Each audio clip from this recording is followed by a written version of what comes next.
Sir आप यहाँ बैठे हुए हैं, हम सब आपका बाहर वेट कर रहे हैं। अरे अरुण सर, आप ऐसे सर क्यों बोल रहे हो? ये मेरी कुर्सी बैठा हुआ है, एक काम करो, इसे उठाओ और भगाओ यहाँ से। हनी, ये क्या बोल रही हो तुम? पागल हो क्या? ये इस कंपनी के ओनर हैं, हम सबको नौकरी से निकल पाओगे क्या? व्हाट? कंपनी के ऑनर? तुमने तो मुझसे कहा था कि इस कंपनी के जो ऑनर है वो कंपनी में आते ही नहीं है। अरे आते तो नहीं है, पर ये स्पेशली तुमसे मिलने के लिए आए हैं। इन्होंने सबको पहले अलर्ट कर दिया था, लेकिन तुम छुट्टी पे थी, इसलिए मैं तुम्हें बताना भूल गया। अच्छा सर, आप मुझसे मिलने आए थे? हाँ, मैं तुमसे मिलने ही आया था क्योंकि मैंने है ना तुम्हारा फीडबैक चेक किया।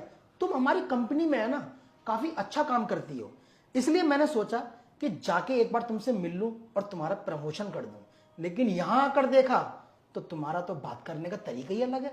तुम्हें तो लोगों से बात करने की तमीज में नहीं है कि किस इंसान से कैसे बात करी जाती है। और जिस इंसान के अंदर बात करने की तमीज ना हो ना, वो इंसान हमारी कंपनी को कभी भी नुकसान पहुंचा सकता है। सॉरी सर, मुझसे गलती होगी सर। वो आपने कपड़े ऐसे पहने हुए थे, मुझे लगा कि कोई गांव का गवार है, बस इसीलिए मैंने आपसे बदतमीजी की। I am really sorry sir. मुझे पता होता कि आप इस कंपनी के ओनर हैं तो मैं इतनी बदतमीजी कभी करती ही नहीं आपके साथ। प्लीज मुझे माफ कर दीजिए सर। बस बस बस बस, मैं समझ गया।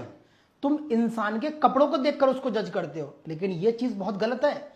इंसान कपड़े चाहे कैसे भी पहने, लेकिन इज्जत सबकी करनी चाहिए। और जो इंसान सबकी इज्जत करता है ना, चाहे छोटा हो या बड़ा, वही अच्छा और सच्चा इंसान कहलाता है। लेकिन अफसोस उन इंसानों में से तुम नहीं हो, तुम तो बदतमीज हो। और ऐसे इंसान को मैं अपनी कंपनी में बिल्कुल भी नहीं रह सकता।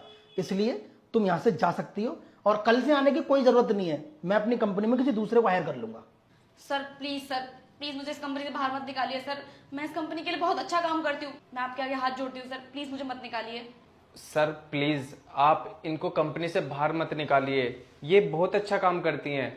वैसे तो आपने इनका फीडबैक चेक ही किया हुआ है, पर आज जो हुआ वो जाने अनजाने में हुआ।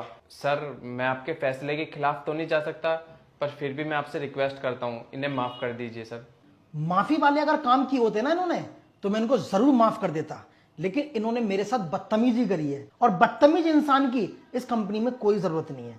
मान लो इन्होंने आज मेरे से बदतमीजी करी है, कल को हमारी कंपनी में कोई क्लाइंट आ जाए और इन्होंने उनसे साथ बदतमीजी कर दी उनके बिहेवियर को देख के या उनके कपड़ों को देखकर, इसमें तो मेरा नुकसान हो जाएगा ना, और ये नुकसान मैं झेल नहीं सकता।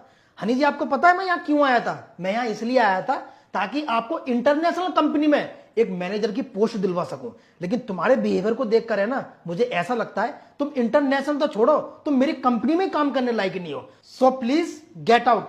और आज के बाद है ना, इस कंपनी के आसपास भी भटकने की जरूरत नहीं है। निकलो यहां से अब। लेकिन सर। लेकिन वेकिन कुछ नहीं, आई सेड गेट आउट।